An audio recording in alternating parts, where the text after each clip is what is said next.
ఏపీలో పోలింగ్ కు విస్తృత ఏర్పాట్లు చేశారు. మారుమూల గిరిజన గ్రామాలపై ప్రత్యేక శ్రద్ధ పెట్టారు ఎన్నికల అధికారులు. అక్కడ పోలింగ్ శాతం పెంచేలా ఏర్పాట్లు చేశారు. ఇప్పటికే పోలింగ్ సిబ్బంది ఓటింగ్ కేంద్రాలకు చేరుకుంటున్నారు. రేపు ఉదయం 7 గంటలకు పోలింగ్ ప్రారంభం కానున్న నేపథ్యంలో అధికారులు అన్ని ఏర్పాట్లు చేస్తున్నారు. గిరిజన గ్రామాల్లో పోలింగ్ ఏర్పాట్లపై టెక్కలి నియోజకవర్గంలోని భీంపురం నుంచి మరింత సమాచారం కరెస్పాండెంట్ అనిల్ అందిస్తారు. ప్రస్తుతం మనం టెక్కల్ నియోజకవర్గంలోని భీంపురం అనే గిరిజన గ్రామంలో ఉన్నాం. సాక్షి టీవీ ముందే చెప్పింది, ప్రాంతం ఏదైనా పోలింగ్ సరళిని జరిగేటువంటి ప్రక్రియని స్పష్టంగా చూపించేటువంటి ప్రయత్నం అయితే చేస్తున్నాం. విజువల్స్లో మనం చూడొచ్చు, అత్యంత మారుమూల గ్రామానికి పోలింగ్ సిబ్బంది ఇప్పుడిప్పుడే చేరుకుంటున్నటువంటి పరిస్థితిని చూడొచ్చు. కొద్దిసేపటి క్రితమే ఈవీఎంలు పికప్ చేసుకొని అక్కడి నుంచి నేరుగా వారంతా కూడా పోలింగ్ బూత్కి చేరుకుంటున్నటువంటి సిచ్యువేషన్ ఉంది. భీంపురంలో ఎన్నికల అధికారులు ఒక మోడల్ పోలింగ్ స్టేషన్ని ఏర్పాటు చేశారు. ఆదర్శ పోలింగ్ స్టేషన్ ఇది.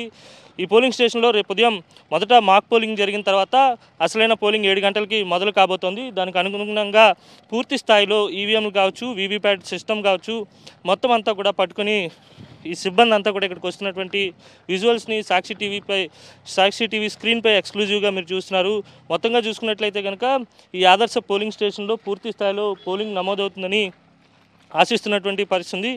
గత ఎన్నికల్లో 79% టెక్కల్ నియోజకవర్గంలో పోలింగ్ నమోదైతే ఈ సంవత్సరం మాత్రం ఖచ్చితంగా 85% పైగా పోలింగ్ని నమోదు చేసే దిశగా అధికారులు అడుగులు వేస్తున్నారని చెప్పాలి. ఓవరాల్గా చూస్తే కనుక గిరిజన గ్రామాలకు, మారుమూల ప్రాంతాలకు ఇప్పటికే పోలింగ్ సిబ్బంది అంతా కూడా చేరుకుంటున్నటువంటి పరిస్థితి ఉంది. రేపు ఉదయం 7 గంటలకి పోలింగ్ ప్రారంభించేందుకు పూర్తి స్థాయి ఏర్పాట్లు అయితే మాత్రం వేగంగా జరుగుతున్నాయి. వీడియో జర్నలిస్ట్ అప్పలరాజుతో కలిసి అనిల్, సాక్షి టీవీ, భీంపురం నుంచి. ఏపీలో రేపు పోలింగ్ కు ఏర్పాట్లు పూర్తయ్యాయి. రాష్ట్ర వ్యాప్తంగా పోలింగ్ కేంద్రాలకు సిబ్బంది చేరుకున్నారు. పోలింగ్ కు సంబంధించిన సామగ్రిని తరలించారు. రాష్ట్ర వ్యాప్తంగా 46,389 పోలింగ్ కేంద్రాలు ఏర్పాటు చేసింది ఎన్నికల సంఘం. మొత్తం 1.6 లక్షల ఈవీఎంలను ఈసీ అందుబాటులో ఉంచింది. ఏపీ వ్యాప్తంగా 4,14,18,887 మంది ఓటర్లు ఉన్నారు. 2,03,39,851 మంది పురుషులు, 2,10,58,615 మంది మహిళా ఓటర్లు ఉన్నారు. థర్డ్ జెండర్ ఓటర్లు 3,421 మంది, సర్వీస్ ఓటర్లు 68,185 మంది ఓటు హక్కు వినియోగించుకోబోతున్నారు. ఏలూరు జిల్లాలో పోలింగ్ ఏర్పాట్లు పూర్తయ్యాయి. దీనిపై పూర్తి డీటెయిల్స్ మా కరెస్పాండెంట్ పోతురాజు అందిస్తారు.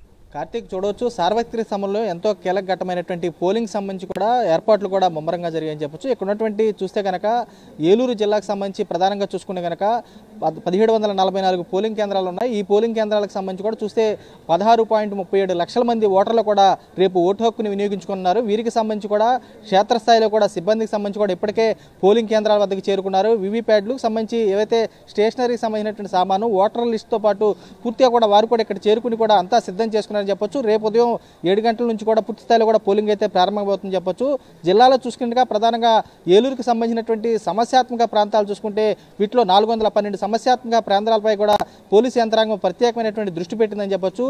వీటితో పాటు పోటీలో నిలిచినటువంటి అభ్యర్థులు అయితే ఏలూరు పార్లమెంట్కి సంబంధించి చూస్తే కనుక 13 మంది అభ్యర్థులు, చూస్తే ఏలూరుకి సంబంధించినటువంటి 7 అసెంబ్లీ నియోజకవర్గాలకు సంబంధించి 86 మంది అభ్యర్థులు కూడా బరిలో ఉన్నారు. వీరికి సంబంధించి కూడా రేపు ఉదయం నుంచి కూడా ఓటింగ్ సంబంధించినటువంటి పోలింగ్ ప్రక్రియ కూడా ప్రారంభమవుతుంది. చూస్తే సమస్యాత్మక ప్రాంతాలపై ప్రత్యేకమైన దృష్టి పెట్టినటువంటి అధికార యంత్రాంగం పోలీసు బలగాలను కూడా మోహరించింది. ప్రధానంగా చూసుకున్నాక జిల్లాలో దెందులూరుకి సంబంధించినటువంటి నియోజకవర్గంలోనే 250కి పైగా సమస్యాత్మక కేంద్రాలు ఉన్నాయి. అనంతరం కూడా చూస్తే కనుక పోలవరంకి సంబంధించినటువంటి ఏజెన్సీ ప్రాంతాలపై కూడా ప్రత్యేకమైనటువంటి దృష్టి పెట్టారు. సుమారు 3000 మంది పోలీసులకు సంబంధించినటువంటి స్టేట్కి సంబంధించిన పోలీసులు, మరేపు 1000 మంది పారామిలిటరీకి సంబంధించినటువంటి బలగాలు కూడా వేశారు. మరేపు స్పాట్లోనే వెళ్ళేటువంటి టీంకి సంబంధించినటువంటి ఎవరైతే క్విక్ టీం సంబంధించినటువంటి ఎవరైతే ఉన్నారో 80కి సంబంధించినటువంటి టీంకి సంబంధించినటువంటి వెంటనే రియాక్ట్ అయ్యే టీములకు సంబంధించి కూడా 80 మంది బృందాలను కూడా రంగంలో దిగినట్టు పరిస్థితి కూడా ఉంది. జిల్లాలో చూస్తే పశ్చిమ గోదావరి జిల్లాకు చూసుకునే ప్రధానంగా పశ్చిమ గోదావరి జిల్లా చూసుకుంటే పశ్చిమ గోదావరి జిల్లాలో సుమారు చూస్తే కనుక 1400 పోలింగ్ కేంద్రాలు కూడా ఏర్పాటు చేశారు. 1400 పోలింగ్ కేంద్రాలు 280కి సంబంధించినటువంటి పోలింగ్ కేంద్రాలు కూడా సమస్యాత్మకమైనటువంటి పోలింగ్ కేంద్రాలు గుర్తించారు. ఈ సమస్యాత్మకమైనటువంటి పోలింగ్ కేంద్రాలకు సంబంధించి కూడా సిబ్బంది చూస్తే కనుక పోలీస్ సిబ్బంది కూడా భారీ స్థాయిలో కూడా ఏదైతే సమస్యాత్మక కేంద్రాలు వాటి కూడా వెబ్కాస్టింగ్ చేసే విధంగా కూడా ప్రత్యేకమైనటువంటి చర్యలు కూడా తీసుకున్నారని చెప్పొచ్చు. చూస్తే నర్సాపురం పార్లమెంటు పరిధిలో కూడా 21 మంది అభ్యర్థులు కూడా బరిలో ఉన్నారు. ఏదైతే అసెంబ్లీ నియోజకవర్గాలు ఉన్నాయో వాటికి సంబంధించి 89 మంది సంబంధించినటువంటి అభ్యర్థులు కూడా ఈ బరిలో కూడా నిలిచినటువంటి పరిస్థితి కూడా ఉంది. క్షేత్రస్థాయిలో సుమారు చూసుకుంటే కనుక ఏలూరు జిల్లాకు సంబంధించి 20,000 సిబ్బంది ఎన్నికల విధుల్లో పాల్గొంటే పశ్చిమ గోదావరి జిల్లాకు సంబంధించి కూడా సుమారు 15,000 మంది సిబ్బంది కూడా విధుల్లో కూడా పాల్గొంటున్నారు. రేపు ఉదయం సంబంధించి వచ్చేటువంటి ఓటర్లకు కూడా ఎటువంటి అసౌకర్యం కలగకుండా ప్రత్యేక తాగునీరు కానీ మెడికల్ సంబంధించి కానీ రేపు ఏలూరులో వినూత్నంగా ఓటు వేసే వారికి కూడా గో గ్రీన్ లవ్ గ్రీన్ అనే నినాదంతో కూడా ఒక పచ్చని మొక్కను కూడా ఇస్తూ కూడా ఓటర్కి సంబంధించినట్టు కూడా ఎంకరేజ్ చేస్తున్నారని చెప్పొచ్చు. చూస్తే ఉమ్మడి జిల్లా వ్యాప్తంగా కూడా ఓటర్కి సంబంధించినటువంటి ఓటు హక్కు వినియోగించుకునే వారికి ఎటువంటి అసౌకర్యం కలగకుండా స్వేచ్ఛాయుత వాతావరణంలో కూడా ఓటు హక్కును వినియోగించే విధంగా అన్ని ఏర్పాట్లు అయితే చేశారు. Karthik, thank you Poturaju.